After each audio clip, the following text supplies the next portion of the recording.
पुरानी वीडियो में एक कस्टमर की हमें कमेंट आई थी कि अब्दुल भाई जो आप हमें 4 पीस का बंडल दे रहे हो उसमें कभी कभार 2 पीस बिक जाते हैं, 3 पीस बिक जाते हैं, 1 या 2 पीस रह जाता है, तो उसका हम क्या करें। उनका जो क्वेश्चन है वो 100% जेन्यून है और ये जो प्रॉब्लम है वो ऐसा नहीं है कि नए कस्टमर के साथ ही होता है। नया कस्टमर बिजनेस स्टार्ट किया हो या पुराना कोई कपड़े का बिजनेस स्टार्ट किया हो, उसके साथ ये प्रॉब्लम रेगुलर बेस पे ये चलती रहती है।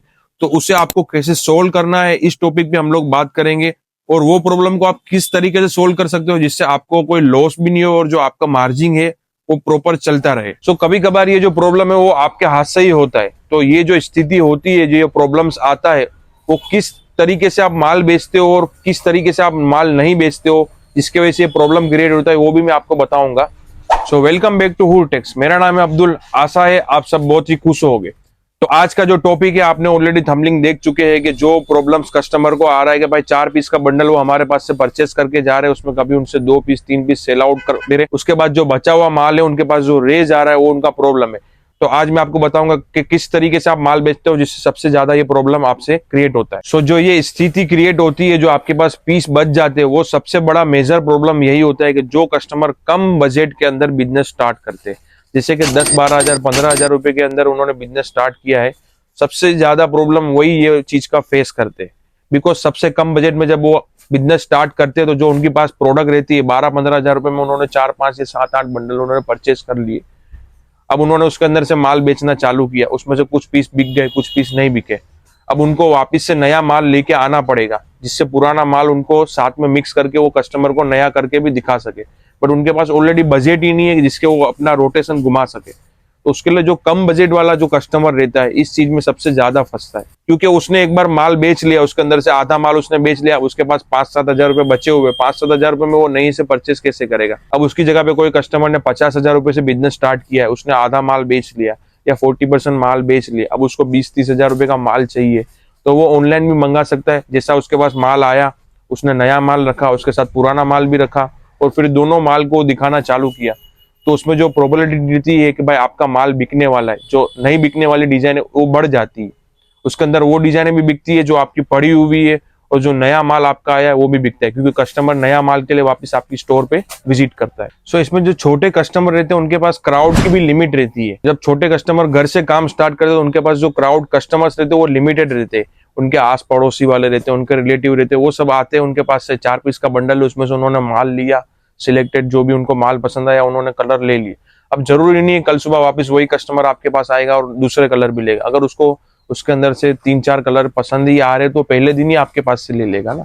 तो उसके पास कस्टमर बेस भी थोड़ा सा कम रहता है। बट जो बड़ा बिजनेस स्टार्ट करता है या थोड़ा बड़े बजट से स्टार्ट करता है तो उसके पास कस्टमर ज्यादा आते हैं, क्योंकि उसके पास वेराइटी ज्यादा रहती है। तो हम लोग हमेशा कहते हैं, जो भी कस्टमर्स आते हैं हमारे वहाँ पे विजिट करते हैं, मैं उनको हमेशा ये चीज कहता हूँ कि मिनिमम आप कपड़े का बिजनेस स्टार्ट करना है तो 50 हजार रुपए से स्टार्ट करो, जिससे आपका पैसे का रोटेशन भी घूमे, नई डिजाइने भी घूमे और आपके कस्टमर को नई वेराइटी मिले। जब तक आप नई वेराइटी नहीं दे पाओगे आपके कस्टमर को, आपके पास कस्टमर रिपीट नहीं आएंगे और जो आपकी फंसी हुई डिजाइन है या जो रह गई डिजाइन है वो आपकी नहीं बिकेगी। तो जो आपके पास माल बच जाता है उसके पीछे एक ही रीजन है सबसे ज्यादा, कि आपके पास पैसा घुमाने के लिए नहीं है। अगर आपके पास पैसा घुमाने के लिए होगा, रोटेशन घुमाने के लिए होगा, तो आपके पीस जो है वो फंसने के चांसेस बहुत ही कम हो जाएंगे। मैं जानता हूँ कि कोई कोई कस्टमर के बजट कम रहते हैं बट उनको बिजनेस स्टार्ट करना रहता है। हम लोग उसके लिए मना भी नहीं करते कि भाई आप कम बजट से स्टार्ट करो, बट इतना भी कम बजट से आप मत स्टार्ट करो, क्योंकि फिर वो मतलब ही नहीं है। आप 10-15 हजार रुपए से अगर कपड़ों का बिजनेस स्टार्ट करोगे तो वो पैसे खड्डे में डालने के बराबर ही है। उससे बेहतर तो है कि आप थोड़े वक्त के लिए रुक जाओ, थोड़े और पैसे आप जमा कर लो या जो भी आपकी सेविंग है उसको बढ़ा लो, उसके बाद आप बिजनेस स्टार्ट करो, जिसके बाद आपको स्टार्ट करने के बाद आपका ब्रेक नहीं है।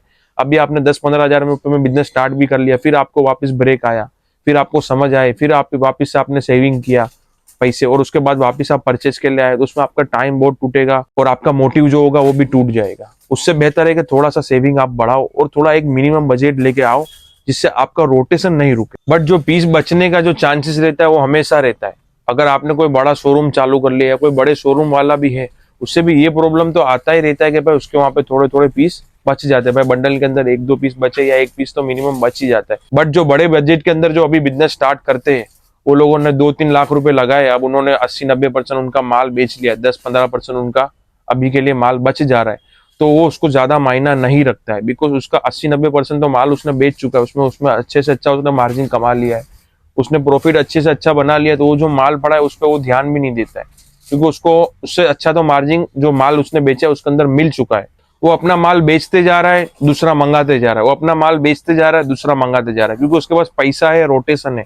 अब बात समझो। और जो बचा हुआ माल है, जो बच गया माल है, जो दो चार पीस है, वो भी अपने कस्टमर को दिखा रहा है। सो इसमें टकने का इनका सबसे बड़ा रीजन ये होता है, जैसे आप हमारे पास से 4 पीस का बंडल लेके गए, कोई एक डिजाइन है उसके अंदर 4 कलर है, 3 पीस आपके बिक गए, कोई एक कलर आपका रह गया। तो जो एक कलर है, जरूरी नहीं है ना कि कोई जो भी लेडीज को आप दिखा रहे हो उससे पसंद आए, उसके रिलेटेड जो कस्टमर रहेगा वो कभी ना कभी आपके पास आएगा। ऐसा तो कोई कलर ही नहीं है दुनिया में जो कभी कोई लेडीज को पसंद ही नहीं है। कुछ लेडीज को ब्लैक कलर पसंद है, कुछ लेडीज को रेड कलर पसंद है, कुछ लेडीज को येलो कलर पसंद है। जो कलर आपके पास रह गया है वो कभी ना कभी उसके पास से वो बिकने वाला है। बट कभी कभार कैसा होता है, जैसे आप मेरे पास से बंडल लेके गए 4 पीस का, 7 से 8 दिन के अंदर आपने जो ऊपर के 3 पीस है, पहले 3 पीस वो आपने बेच दिए, उसके बाद जो बचा हुआ कलर है वो आप 2-4 कस्टमरों को दिखाओगे, आपको लगेगा ये बिकता नहीं है, आपने इसको साइड कर दिया। अब उसमें सबसे बड़ी प्रॉब्लम ये होती है कि आप उसको दिखाना बंद कर देते हो। जब आप उसको दिखाना बंद कर देते हो तो वो पीस का जो 5% बिकना जो रहता है, भाई 5% इसकी चांसेस है कि ये बिक जाएगा, वो भी खत्म हो जाती। तो आपको कभी ये नहीं करना है कि भाई आपको दिखाना बंद कर देना है। आपको कस्टमर जब भी आता है, प्रोडक्ट दिखता है, नहीं दिखाओ। जो भी न्यू अराइवल आपके पास आए आप दिखाओ। फिर आप उसको वो प्रोडक्ट को कब दिखाओगे, जब आपको कुछ बोलेगा मुझे रेट में कुछ चाहिए, तो उसको थोड़ा सा कम प्राइस करके प्रोडक्ट दिखाओ। उसमें आपके चांसेस रहते हैं 5 से 10% के, भाई आपकी प्रोडक्ट बिक जाएगी। आप दिखाना बंद कर दोगे तो 0% पे चली जाएगी आपकी प्रोडक्ट बिकने की। सो कोई भी आपका पुराना पीस है उसे आप दिखाओ। आपके कस्टमर को थोड़ी पता है कि आपके पास येलो कलर बचा हुआ है और आपके पास अवेलेबल, आप दिखाओगे ही नहीं तो उसे पता कैसे चलेगा कि आपके पास येलो कलर भी है। और कभी भी पुराना पीस आपके पास पड़ा है, आप उसे दिखा रहे हो, तो जैसा नया माल आता है और जो आप खुशी से या जोश से बताते हो ना, आप उसी तरीके से आप पुराना पीस भी बताओ। कभी कभार ऐसा होता है ना कि आप कस्टमर को माल दिखा रहे हो, नया माल आप दिखाओगे तो फुल जोश से दिखाओगे, नया नया माल आया है, नया रेट है, देखो बहुत ही अच्छी प्रोडक्ट है, बेस्ट प्रोडक्ट है, भाई हमारे आजू बाजू वाले जो हमारे पुराने कस्टमर्स थे वो लेके गए। बट उसके साथ आप जब पुरानी प्रोडक्ट लेके आओगे तो आप दिखाओगे ये प्रोडक्ट भी है, कम रेट में दे दूंगा। आपका जो बोलने का तरीका है ना, वो जो नई प्रोडक्ट के साथ जो जोश रहता है ना, वही जोश से पुरानी प्रोडक्ट भी आप दिखाओ, तब जाके वो प्रोडक्ट बिकेगी। सो इस तरीके से आप प्रोडक्ट दिखाते जाओगे वो कस्टमर्स को, तो आपका जो डेड स्टॉक होगा या जो बचा हुआ स्टॉक होगा, अगर आपके पास 100 पीस पड़े हैं ना, तो हमारी गिनती ये रहती है कि 50% प्रोडक्ट आपकी इस तरीके से निकल जाती है। कितनी बार कस्टमर अपनी प्रोडक्ट दिखाना ही छोड़ देता है, उसके वजह से उसके वहां पे डेड स्टॉक बढ़ जाता है। तो आपके पास जब भी इस तरीके से प्रोडक्ट बचती है, आप उसे दिखाओ। दिखाने से 50% नहीं, 30-40% भी आपकी प्रोडक्ट निकल जाती है, आपके पैसे खड़े होते हैं। आप नई प्रोडक्ट लेके आओगे, उसमें डालोगे, आपका मार्जिन प्रॉफिट बढ़ता जाएगा। तो ये चीज ध्यान रखिए। सो बचा हुआ जो माल है आपका, उसको आप एक साइड करो, सब प्रोडक्ट को एक साइड आप कर लो, जो भी आपके सलवार सूट है। तो सबसे पहले आप सबकी एक बार रेट लिखो, उसके बाद सबकी एवरेज रेट निकालो, जो आपके पास जितनी प्रोडक्ट है और उसके जो प्राइस है, भाई 500 वाली प्रोडक्ट है, 700 वाली प्रोडक्ट है, 1000 वाली प्रोडक्ट है, जितनी भी प्रोडक्ट है सबके रेट आप लिख लो, सामने पीसेस लिख लो, नंबर ऑफ काउंट कितना है आपका। उसके बाद एक एवरेज रेट निकाल लो, भाई आपकी एवरेज रेट आ रही है 700 रुपये, 800 रुपये, 1000 रुपये, जो भी XYZ आ रही है। उसके बाद आप वो जो प्रोडक्ट बची हुई है उसको एक कोने में लगा के उसके ऊपर आप ऑफर निकालो। जब भी आपके वहां कस्टमर आएगा तो वहां पे बड़ा सा ऑफर वाला आपका बोर्ड या बैनर लगा हुआ होगा, तो उसका ध्यान वो साइड जाएगा। कभी कभार बाहर से कस्टमर ऑफर का बोर्ड देख के भी दुकान में घुसता है और उसके बाद वो फ्रेश माल लेके भी जाता है। तो दोनों चीज का बेनिफिट है आपको। ऐसा नहीं कि खाली आपको ऑफर में ऑफर का माल ही, आप अगर आपके वहां पे कस्टमर आया है तो फ्रेश माल लेके भी जाएगा। दोनों चीज की प्रोबेबिलिटी 50-50% रहती है। तो ऑफर वाला जो आपने माल रखा है उसको आप जो भी आपको ऑफर देनी है तो ऑफर दे सकते हो, या तो फिर आप ऐसा कर सकते हो भाई कि एक प्रोडक्ट इतने की आएगी, 2 प्रोडक्ट लोगे तो ये रेट में गिर जाएगा, या फिर 2 या 3 प्रोडक्ट के ऊपर एक प्रोडक्ट फ्री कर दो, जिससे आपकी जो वो प्रोडक्ट की जो रेट है, जो आपने परचेस रेट है, वो आपकी निकल जाए और आपका फ्रेश माल है वो बिक जाए। फ्रेश माल में आपने अच्छे से अच्छा मार्जिन कमा लिया और जो आपकी फंसी हुई प्रोडक्ट है वो निकल गए। कस्टमर भी खुश हो गया कि मेरे को भाई 3 प्रोडक्ट एक प्रोडक्ट फ्री मिल गए। सो इस तरीके से आप आपका डेड स्टॉक है और कम कर सकते हो। सो इस तरीके से आप सेल लेके आओगे तो ऑलमोस्ट आपका जितना डेड स्टॉक है वो खत्म हो जाएगा, आपका पैसा फिर से एक बार खड़ा हो जाएगा और आपका जो भी रोटेशन है, आप माल बेचना चालू करोगे, नया माल मंगा के कस्टमर फिर से आना स्टार्ट हो जाएगा। बट इसमें सबसे बड़ी प्रॉब्लम यही होती है, जिसके पास कम बजट है वो ये चीज में फंस जाते हैं, क्योंकि अगर उनके पास 25-30 या 40 पीस का स्टॉक है, उसके अंदर 40 पीस में जो उन्होंने 20 पीस बेच डाला, अब 20 पीस में वो क्या सेल लगाएगा, क्या नया माल मंगाएगा, क्योंकि उसके पास इतना पैसा ही नहीं होगा।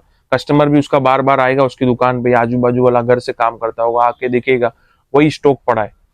आप थोड़ा बड़ा बजट लेके आओगे तो आप उसके अंदर सेल लगा पाओगे, ऑफर लगा पाओगे, नया माल मंगा पाओगे। आपका कस्टमर जब जब आपके पास आएगा तो उसे कुछ नया दिखेगा। बार 2-3 बार आपके पास कस्टमर आया, उसको वही वही चीज दिख रही है, फिर वो आना खुद ब खुद छोड़ देगा। तो उस तरीके से आपके कस्टमर भी टूट जाते हैं और आपका बिजनेस धीमे धीमे खत्म हो जाता है। तो थोड़ा सा बजट ज्यादा लेके स्टार्ट कीजिए काम।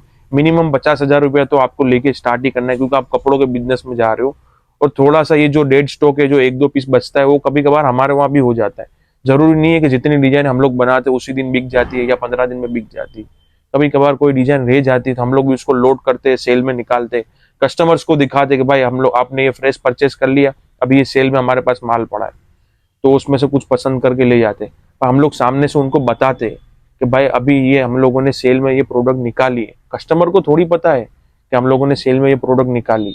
तो उस तरीके से आपको भी आपके कस्टमर को बताना है कि भाई सेल में हम लोगों ने ये प्रोडक्ट निकाली है, ऑफर का टैग लगाओ, या जो भी आपके वहां पे आपके एरिया में जो मार्केटिंग का तरीका है उसे यूज करो।